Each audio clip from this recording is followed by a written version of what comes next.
could feel it in his bones, but he wasn't hurt. Perhaps this armor really is that great, and can do much more than block simple cuts. He looks at the shoemaker's wife, and no longer senses her breathing. It has stopped. He has trained his sixth sense so much he could take down a magician, but this is no victory. What he was set out to do, he failed in. As he shamefully walks away, Esther comes in, calling the magician a fool, who lost only because he did not use his creation. This is a flesh golem, created to supplement the physical abilities of a magician, one that will wake up with only a few knocks. She will make good use of it, since he did not. Encrid swiftly reports everything to the ferry commander, who is shocked, and knows that if news about a civilian being experimented on right in the middle of the city spreads, they will not be able to contain the chaos. Encrid thinks that keeping things hidden is best too, but the ferry commander warns him that his contribution would not be recognized as a result.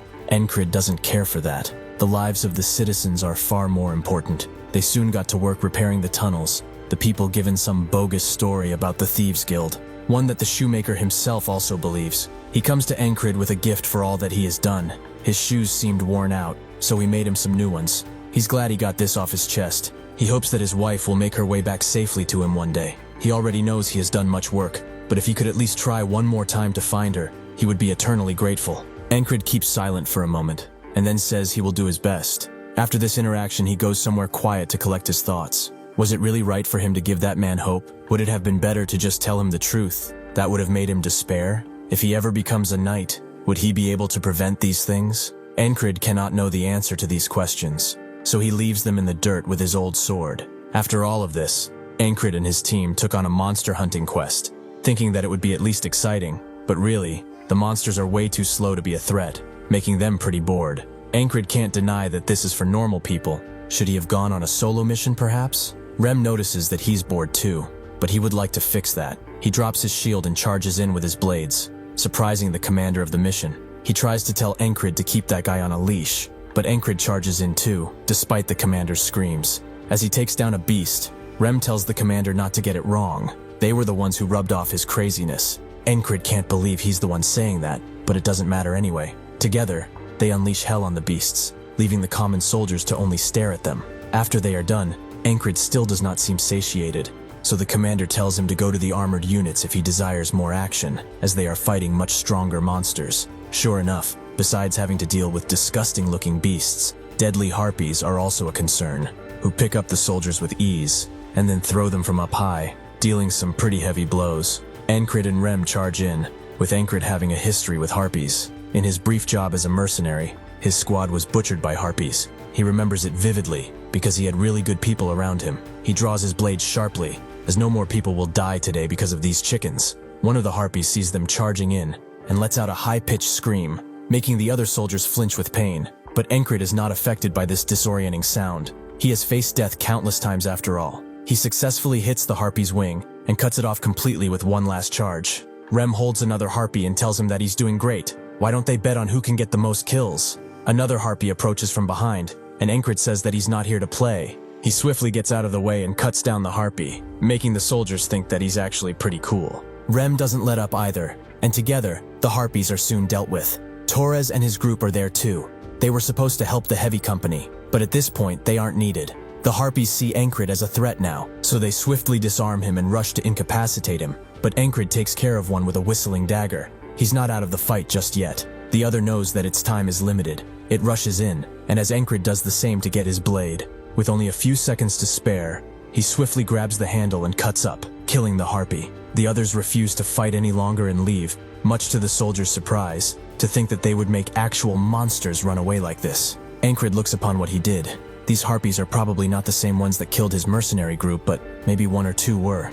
After his squad was annihilated, someone came and called him weak. All of these bastards died to save him. Now though, he's the one saving others. Torres guesses that they should go back now that they are finished, but one of the squad members suggests they go hunt a beast or something, to not go empty-handed. The armored company leader tells them that they got support for the harpies, so they can go now. But Encrid feels that it's far too soon to return.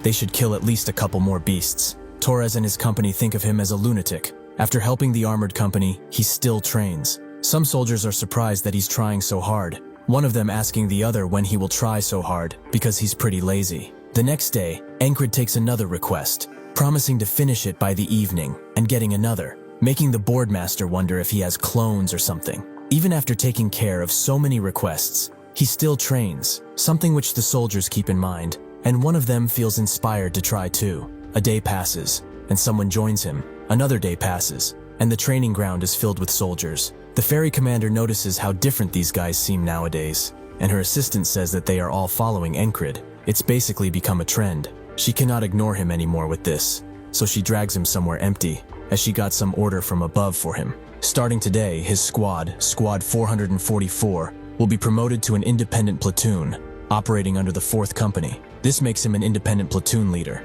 Encrid doesn't understand. They only have 5 men in the squad. They cannot be a platoon, but the ferry commander explains she will assign more men according to his requests. Encrid thinks that being platoon leader sounds nice, but it will be a pain with all the lunatics in his squad. The ferry commander also adds that platoon leaders are exempt from menial tasks, meaning that he will have more time for training.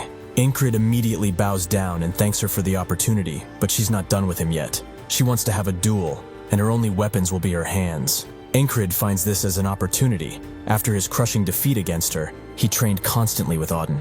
It's time for him to see just how far he has progressed in hand-to-hand combat. Encrid remembers Auden's teachings. Hand-to-hand combat requires him to get close, so something quick is much better than something sophisticated. The ferry commander charges in, but Encrid uses his size to block and push her back. He pushes her so much, in fact, he pins her to the ground, meaning that he has basically won. The ferry commander wonders if that is so. Human proposals really are aggressive. Encrid can't believe she's doing this stuff once again, but this leaves him distracted enough for the ferry commander to turn the tables and get on top of him. He analyzed his opponent's weakness and broke them down with his advantage. He really did well for her fiancé. Encrid denies ever getting engaged and tells her to get off of him now. She apologizes as they dust off. She just couldn't help it. Encrid wonders what she's talking about but doesn't care enough to ask. As the cold dies down, the battlefield readies to wake up, and an all-out war will soon begin.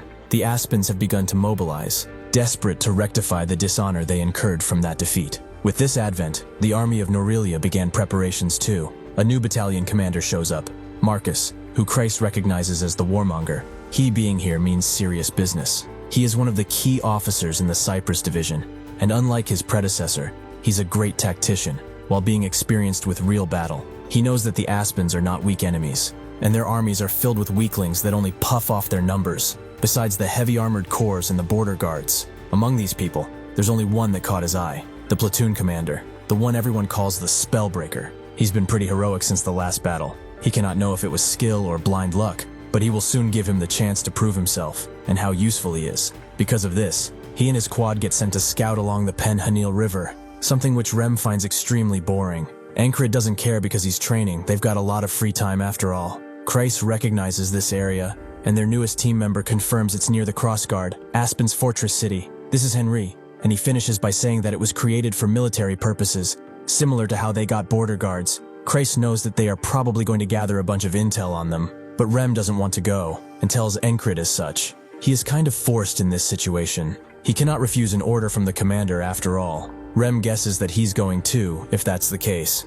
But suddenly, someone else comes, announcing that the battalion commander has ordered them to obey his commands as the new squad leader. Andrew is confident that they will follow his orders, but suddenly Rem approaches, showing off his barbarity and asking why a little insect is in their corner. Andrew says that he's the new squad leader while shaking, making Auden mock him for it. But Ragna can't believe that such a brat is their squad leader.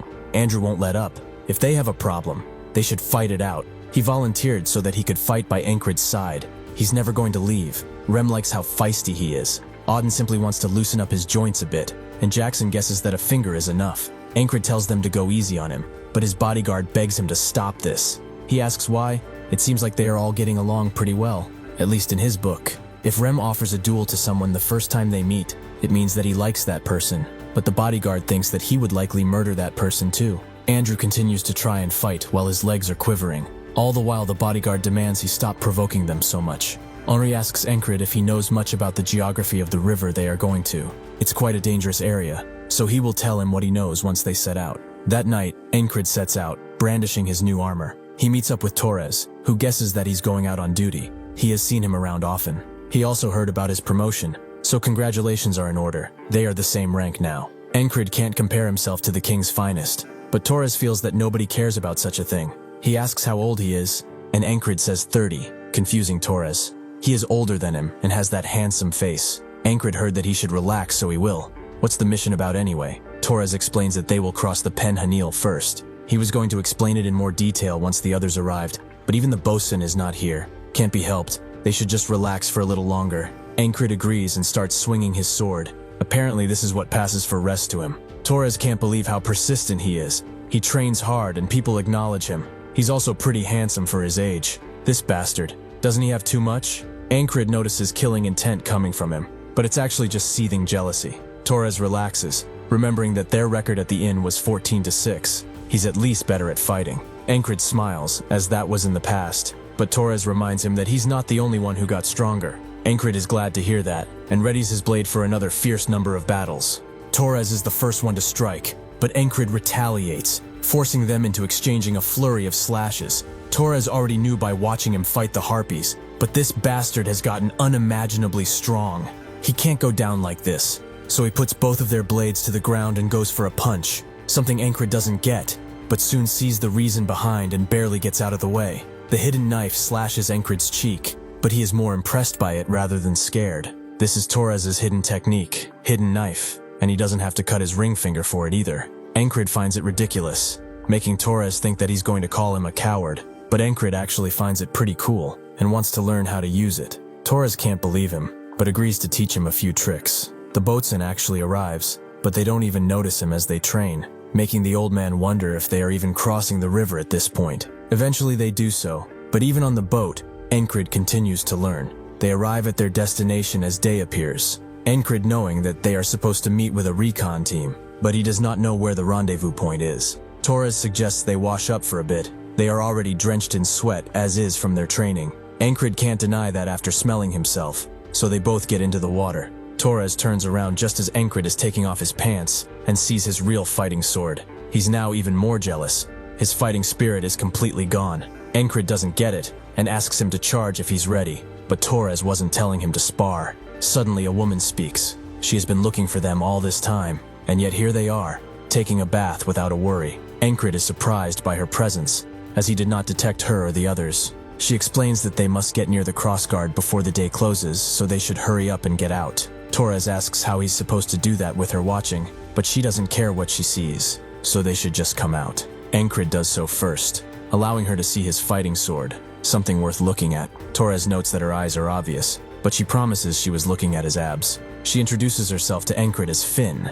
She looks forward to working with him. Enkrid takes her hand, while Torres wonders if his abs aren't worthy enough. As they walk, Finn explains that before they talk about the mission, she should brief them on the actual situation. Their spy inside the crossguard, codenamed Cat, obtained some critical intel, which they were supposed to receive 4 days ago, but the Cat never showed up to their meeting point, and they haven't been able to contact them since. Enkrid asks if they are in danger, which is what Finn thinks, so they will infiltrate Crossguard to rescue them. The very front of that place is the land of monsters and beasts. The enemy uses it as a natural barrier, so they do not patrol in that area much at all. They have infiltration routes too. First, they will use the dog hole, a path usually used by smugglers, which the guards know about, but they choose to ignore it. After that, they will climb over the city wall as soon as night falls, which is physically demanding, but it's also safest. The last option would be to disguise themselves as a merchant group and go in, but this means they will go through the main gate, which is risky,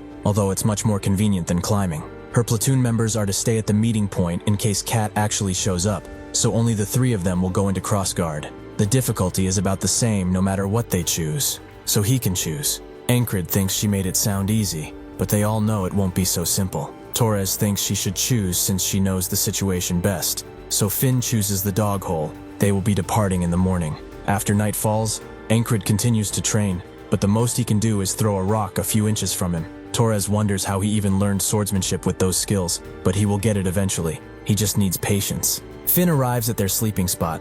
She wonders why they skipped dinner, but what is he doing playing with his hands? Enkrid says it's training, so Finn tells him to fuel up for it. One of her members actually dreams of becoming a chef, and the jerky he made is amazing. Both Enkrid and Torres agree that it's incredible, and Finn suggests they ask him for more. His parents run a shop at the border guard too. They should visit it to eat. She also tells them to not go and sleep over on that spot, especially under that yellow rock. Enkrid knows that there's a viper there already, He learned this from one of his squad members who was a hunter. Finn is surprised about how well prepared he is. She likes that in a man. Does he want to train with her? But in the way adults do? Enkrid becomes confused, but Torres clears it up for him. She's trying to hit on him. Finn thinks that even though she's rough, she's actually pretty nice in the places that count. Torres asks if they mind not doing this in front of his jerky, but Enkrid actually refuses. Finn wonders why at first, but then remembers he's actually dating the ferry commander. What a shame. Enkrid doesn't understand. When did that joke even become a confirmed fact?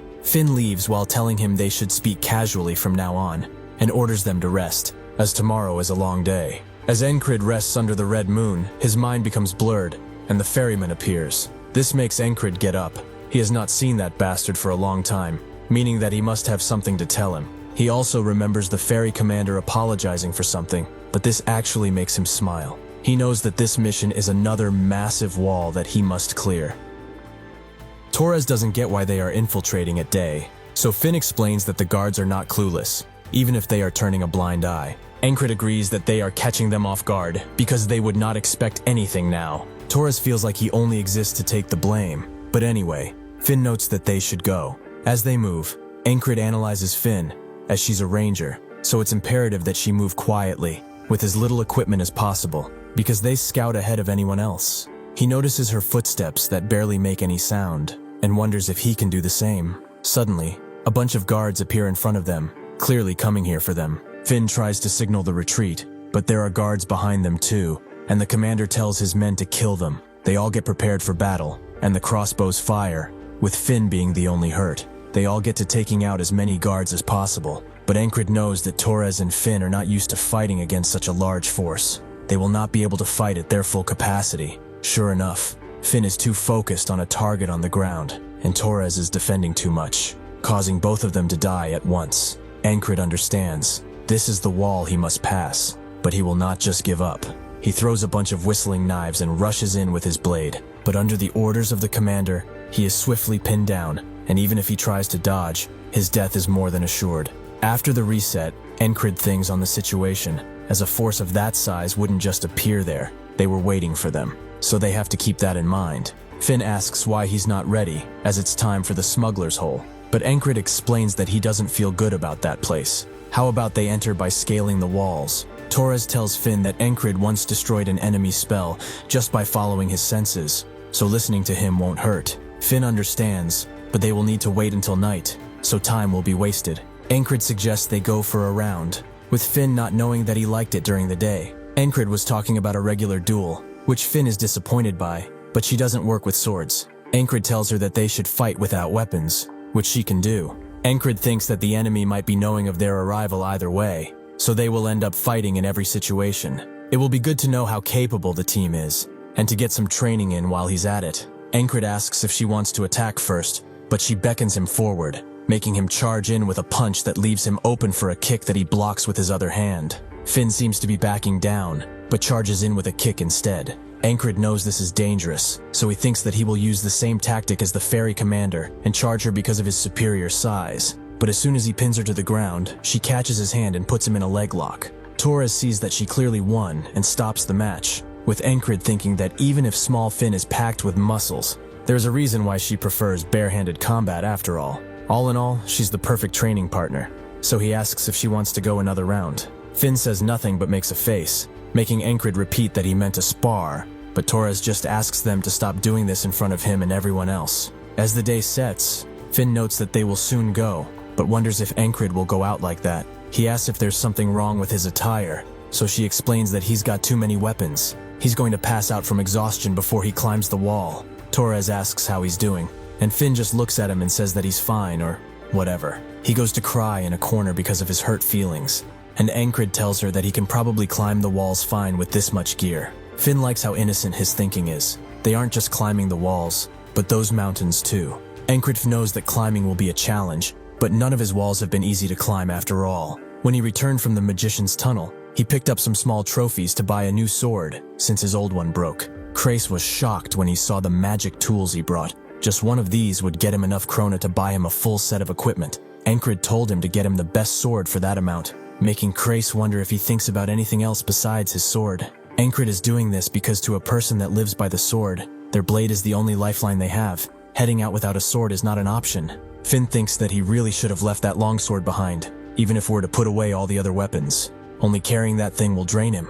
Enkrid agrees, as it's pretty damn heavy however. His muscles, which have been pushed to their limits to become stronger, will not allow him to react to something like this when he has passed harder challenges. This much is nothing. He finally makes it up, with Finn noting that he's just making things difficult for no reason. But Torres wonders if he just brought it to get some training in. Suddenly, a pack of lycanthropes rushes below them, with Torres saying that it's rare to see them move in such big packs. Finn tells them that they have to be on guard from now on, as the wall is right in front of them.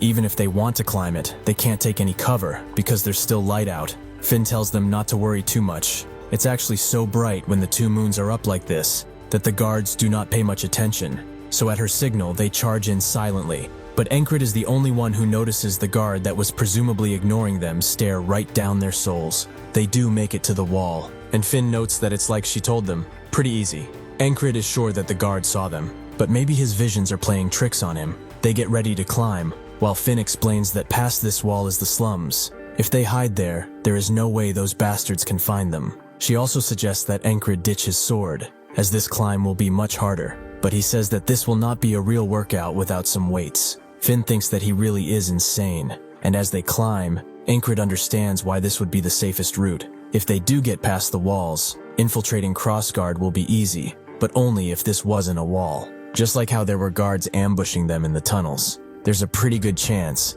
that they will be waiting here too. He wonders, how do they plan to stop them now? As soon as they step on the wall, a woman tells them that they worked hard to get here, but now they can rest. She throws a bunch of vines at them, and Finn tells them to duck, as this is a magician. She begins throwing her knives while telling the other two to run to the base of the wall, but the mage simply destroys anything that comes next to her. Encrid certainly did not expect such an impressive trap, but he charges in nonetheless, as he has dealt with a magician before. Using his sixth sense, he can close the distance. As he does that, he remembers what Jackson told him, to trust his senses, but not swear by them.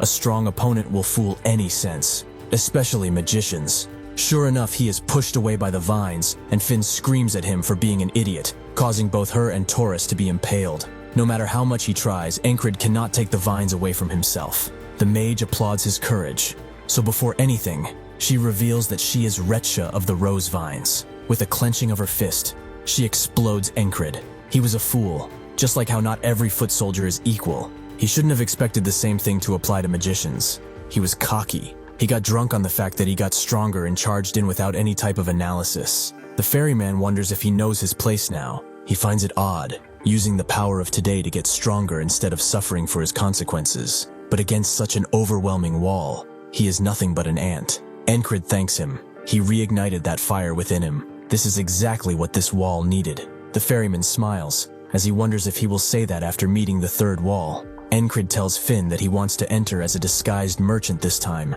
as he has a bad feeling about the other ways. Finn agrees, but they will have to enter along with the merchants who go in regularly, and that would be tomorrow morning. This is a problem, as Encrid cannot make a day go by without surpassing the wall. How will this manifest now? Torres says that there's nothing they can do, and since they have time to spare, Finn knows what they have to do. She tells one of her men to bring out everything, and they pull out an assortment of drinks and meats. But Encrid wonders if they will really do this in front of the damn enemy. He asks if being so relaxed isn't dangerous, but Finn says that it's inefficient to stay stressed when there's nothing to do. One tends to lose their foresight when they are so stressed. He should also drink and relax, as his shoulders look quite tense. Encrid has always done his best, and thought that was for the best. But perhaps Finn is right. He tunnel-visioned, and began to think the only way to surpass these walls is to face them head-on. He should think calmly about it. Struggling head-on is not the only way. Today, even this moment, will eventually become a part of him. Finn told him to rest, but she does not get what he's doing at all. Torres guesses that this is resting for him, but even if she doesn't get it, Finn notes that he's a delight for her eyes, much to Torres's dismay. Night arrives, and Encrid had a revelation today. That alone made it productive. They should have arrived at the walls at about this time. The first time it was the guards, the second time it was a magician atop a wall. Now what will stand in their way? Suddenly they all hear the blood-curdling howl of a lycanthrope, and Encrid immediately realizes that they are the same ones that they saw in the second today. Finn tells everyone to run, but they are cornered by the beasts. Unable to move, Torres notes that they need 10 men for a single lycanthrope, and there are like 20 of them. They are as sure as dead at this point. Finn doesn't understand. When did these guys arrive when there were no monsters nearby? Enkrid thinks her senses were fooled, meaning that this might be the work of Recha. He did say that he would not throw himself into his problems, but he will not be taken down easily. He tries to use his senses to dodge, but the lycanthrope attacks are irregular and come from all over, proving their will nature. He is forced to block the next attack with his blade and tries to zoom out his focus, only to hear everyone else being butchered by the beasts with no sign of remorse. He knows that none of this matters once this day repeats, but seeing all those deaths, it is still too painful. He begins to take down the beasts one after another, but one much larger than the others crashes his fist in his chest. This is likely the leader of the pack. He throws Encrid into the air, leaving him defenseless against the maws of the other lycanthropes. The ferryman tells him that no matter what he picks, the walls are all hopelessly tall, and as long as today exists, he will be forced to repeat the situation over and over. Does he still find it fun now? Encrid says that this is certainly not an ideal situation, making the others confused. But he mustn't give up on the situation, as he will find a way, even if all three paths are blocked. They go through the tunnel once again, as Encrid thought what could be done if they get surrounded, and there is nothing to do. He will not be fighting one-on-one like Torres and Finn might like, and even if he gets surrounded like this, he cannot do much. The best move is to avoid getting surrounded in the first place, so he uses his instincts to find where the ambushers are. Unfortunately for him, his senses fail him, and they get killed once again. He guesses that there is magic here too, so he climbs the wall once again and asks Recha if the magic planted in the crawl hole was her doing. She cannot believe that the others got caught properly. Captain Roger was not doing his job, it seems. With that, she kills him, and he continues his training with the hidden blade. Although it's not working well, he knows that once a mage is involved, one cannot use their senses anymore. Even that simple trap becomes dangerous, and since their enemies are all obsessive lovers, they cannot shake them off easily. The same goes for the lycanthrope. He has to fight many all at once. Can he even make up that difference? As he charges in though, he thinks that this is no good, as he's just lashing out once again. He doesn't have to rush his thoughts, as this is a rare chance to fight in real combat, as much as he wants to, and no matter how much he dies, the knowledge he gathers will always stay with him. The ferryman wonders how long he's going to keep playing around. If he doesn't want to be stuck here forever, he should pick a wall and just crash into it. Encrid explains that the more he repeated it, the more he felt it. All three paths are solid walls, so it's a shame he just has to choose one. Then the next day, Torres sees Encrid training with the hidden blade, which he is now able to expertly take out. He wasn't able to do that yesterday, so how did he do it now? Encrid notes that it took 30 days to achieve this, and ignores Torres when he asks what he means, as he built up enough skill. This is his 70th ninth today. Now he will cross the wall and move to tomorrow. He knows that there's still some time until they go through the hole, and asks one of Finn's men to make him a small pouch that he can strap on his wrist. The soldier agrees, and Encrid moves on to Finn. As those boots, there is something different on the inside, right? Finn confirms as such. They got extra cloth to muffle footfalls, as there are a lot of sensitive beasts around these parts. Encrid notes that they should all wear them, even Torres. As they walk through the hole, Finn wonders if he worked as a ranger before, as even without the boots, it's hard to walk so quietly. Encrid kept practicing repeatedly. To survive this stage, he had to find the ambushers first and create an opening, but finding something in this darkness is not easy. However, they have an expert in that field right here. He asks what will happen if enemies are waiting in the crawl hole, which Finn finds the chances to be slim, but they will just retreat. Encrid asks what they will do if their routes are blocked. How high or wide is this tunnel anyway? Are there perhaps any other side paths? Torres asks if he's scared or something, as that's a lot of questions for him. Encrid just says that if armed guards were waiting ahead, they would all be dead, right? Finn tells him to sit it out if he's scared. Better than him saying all that ominous stuff. Encrid just wants them to be a little careful.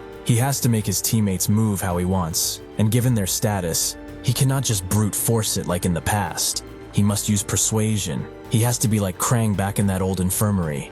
A forceful will that conveys his words exactly. Finn admits that she has been too relaxed, and by raising her senses, she is able to discern that the footprints they see were deliberately erased. With that feeling, she tells everyone that they have to turn back now, but the crossbowmen are already searching for them, ready to strike at any moment. Without warning, Encrid rushes forward and says that he's a messenger from Captain Roger, surprising the two. But the crossbowmen don't know anything about a messenger. They still let him approach foolishly, allowing Encrid to start his true climb. Roger is the name of the commander he learned from Resha, and since these guys cannot make out his face or uniform in the dark, they naturally believe him when he says that a monster attacked the city. This one mistake allows him to close the gap between them, and once they figure out who he is, it's already too late. He slices one open before grabbing another and using it as a shield, not allowing the others to shoot their crossbows. Enkrid entices them. Are they even trained? Can they not handle 1-foot soldier? The other two wonder what the hell he's doing as he keeps yelling and yelling incessantly, angering Finn because she cannot hear anything else. But that's when she gets it. The darkness combined with the chaos of the situation and his nonsense creates a perfect opportunity for her to strike unnoticed. She did not expect him to be so smart. The soldiers eventually notice that someone is behind them, but they cannot do anything as Torres joins in, allowing them an easy slaughter because of the darkness. The crossbowmen refuse to die like this, so they shoot Enkrid's hostage and prepare to shoot him down as well. Enkrid thinks that the stalling lasted longer than expected. He's happy with the results. He throws 2 knives at the ones in the front and rushes to the others, where Finn commands them towards the exit. Suddenly, though, the main force of the Grey Dogs, led by Roger, appear, who look determined to cut them down. To confuse them, Enkrid screams at Roger to relay Resha's message, stunning everyone and allowing them a few more seconds to run. Roger becomes furious and tells his soldiers to get them, and they all eventually get out of the tunnel. But Finn wonders how long they are going to keep chasing, and thinks of where they can try to shake them off. Enkrid tells her to head for the campsite, and she asks why, but he says they don't have time, and to hurry up already. With that, she guides them towards the camp, Enkrid noticing that the sun is about to set, meaning that he can call up those guys soon. He remembers stories about the vipers underneath some clay-like stones, so he throws 1 stone at a soldier, who blocks it, but does not expect the absolute army of vipers that are attacking them now. Finn wonders why they're making so much noise. It is not wise here. That's what Enkrid was aiming for, with those big ears of theirs. They cannot miss something like this. The moon is rising, and the monsters that herald its arrival appear. These beasts care not for allegiances or status. They just want flesh and blood. Enkrid tells the two to get to the side, but they both do not want to abandon him, as he is a precious comrade. He tells them to go already, as he has a plan, which they will only get in the way of. As the soldiers circle in, Roger sends some men after the two who are running, and the rest are pointing their spears at Enkrid. Now that the Grey Dogs and werewolves are in one place, he can make them fight each other. This is his turning points, so that they cannot chase after Finn and Torres. He has to make them focus here, and the only way he knows how is through sheer killing intent. Both the soldiers and the wolves are struck by it, and both groups charge in at once, creating utter chaos. The werewolves begin to attack anything in their sight, most of them not even caring for Enkrid anymore. As they run, Torres notes that Enkrid always has a plan, but should they go back, considering the situation? Before Finn can answer, they can both see the absolute chaos that is ensuing with Enkrid right in the middle, making Torres scared for his life, but he soon realizes that his concerns were wasted on him. Enkrid continues to dodge attacks even if the enemies are fighting each other. There are still some who are coming for him from all directions. Using his senses, though, he can easily detect any attack. Split-second decisions are critical here. Even the smallest mistake will ensure death, but naturally, he will not let that happen now. Roger screams at his men to form ranks, which Enkrid does not like. The Grey Dogs are still elite soldiers. If they form up like this, the wolves won't put up much of a fight, so he has to make the chaos continue. There was something he accidentally discovered in a loop when he was fighting Roger. One of the men proudly boasted about him, as he never takes off his helmet. He was naturally curious and tipped it over, only to reveal the shocking truth. Roger was extremely bald and was also very insecure about it. Now he instigates him by urging him to take off his helmet. He who sent his hair up to the heavens before he rose reveals that barren wasteland he calls a scalp. Roger is naturally angered, but keeps it together, as he will not let himself be used by some low-grade soldier. Suddenly, Enkrid flexes his full head of hair, making Finn think that he finally lost it. But this managed to make Roger go over the edge, so he dashes towards him in anger. Exactly what Enkrid wanted. They begin exchanging blow after blow, but Enkrid is getting closer and closer, as he wants to reunite with his hair. Before he can deal the final blow, the pack leader takes Roger's head clean off, shocking the men. The pack leader growls at Enkrid, but suddenly rushes past him and begins hiding in the chaos. Enkrid knows that it is planning a surprise attack. This bastard forced him to loop back several times, but he knows of its games. He blocks the strike coming from behind and then slashes its hand before it strikes, allowing him another slash at its chest. The beast tries to use the other hand, but Encrid pierces its chest, ending the fight. The other two are pretty amazed by this. Truly, this guy is way too overwhelming. Finn believes they should regroup and calls Encrid over to get out of here. The soldiers would follow him, but the beasts are too much for them, so they are fated to die here. Finn asks how the hell did he know that the werewolves would show up here, but he only counts it as luck. Torres is curious about how strong he is. How did he even know the enemy commander's name was Roger? Encrid believes they are right to be suspicious, but they cannot understand even if he explained. He tells them that their mission is not yet over. They have to go over the wall. He has a score to settle after all. As they climb the wall, Finn asks if Encrid was a ranger to climb this well, but Torres can't tell her, because he really doesn't know what this guy is. Encrid's sixth senses are not on fuller alert because of this mage, but he knows where she's going to be, as she has not moved from here in all his loops. He tells the others that there's an enemy, and that he will move first, before suddenly charging Resha, who grabs his arm and pushes him away. Encrid frees himself from her veins, and she asks how he is here, as her children should have rid of him. Encrid notes that her dear children are busy with the greyhounds now. She must not have trained them much. She uses her magic to attack him, but he parries the tendrils and moves in to cut her whips, which are her main source of damage. Finn is surprised by how well he's dealing with a mage, and Torres wonders if they should help, but they would only get in the way. Fortunately for them, they can have some fun too, as a bunch of guards are rushing in to help Resha, but suddenly get intercepted by the two. She's had enough of their games and sends angry tendrils towards Encrid, who has already figured out how to beat her. She is still a human, and will still die if stabbed, but how does one create the gap to achieve that? He has just the thing for that task. He moves in with his blade, rushes in with his blade, forcing her to block, but he can get past that and set up his trump card, prepared with the help of the hidden knife. He knew that these magic devices would be useful. He got an offer to sell them beforehand, but he was sure they would have some use. He throws one of them directly in her face, creating a beaming light that covers the entire area. Resha is naturally blinded, allowing him to cut her down. Once he learned to relax his shoulders, he realized there's no need to pick just one direction. All of the three walls were excellent in their own ways, and so, he created this today by beating all of them. Finn and Torres finish the last soldier, with Torres knowing that more enemies are about to appear soon, and Finn agrees, so they should run while they can. The guards search for them, but they successfully infiltrated amongst the beggars. Now they only need to rescue the kitten and escape. Finn brings them to their last place of contact with Kitten, where it's clear that an ambush took place, meaning that something happened with Kitten. Finn thinks that they are dead. This entire plan of theirs was just a trap of their own being.